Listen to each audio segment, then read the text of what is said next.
When Dr. Radebe started complaining about millions of missing dollars of public money in 2013, he says he was repeatedly threatened and assaulted, one time by the police. They were following me.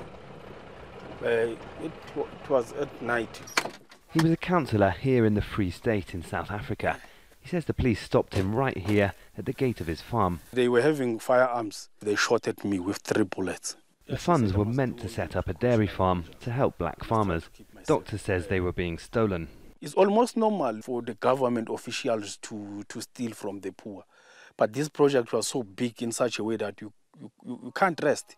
And prosecutors say these men were involved in the alleged corruption. 3 Indian businessmen, the Gupta brothers. During the rule of former President Jacob Zuma, who was an associate, the brothers were implicated in numerous corruption scandals and accused of trying to take control of the state. Zuma and the Guptas denied the accusations. The dairy farm was just one of the scandals. The project raised questions right from its very start. The Provincial Department of Agriculture supported it. It said that this entrance cost $200,000 to build.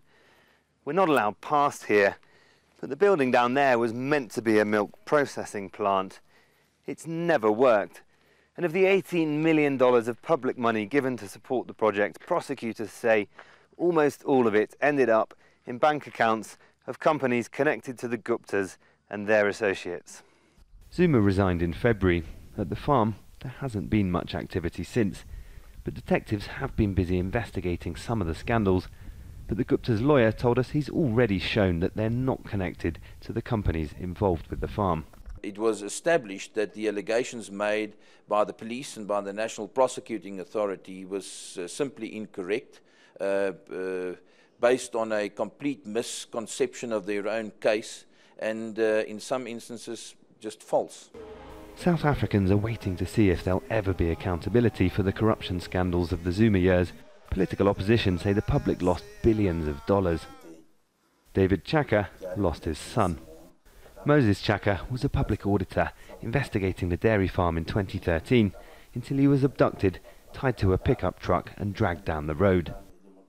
Badly injured, he was taken to hospital. They called me and asked me to hurry to the hospital. Moses had passed on. When we got into the ward, he was still on the stretcher. He says the inquest into Moses' death stalled. Police say it's ongoing. Millions may be missing.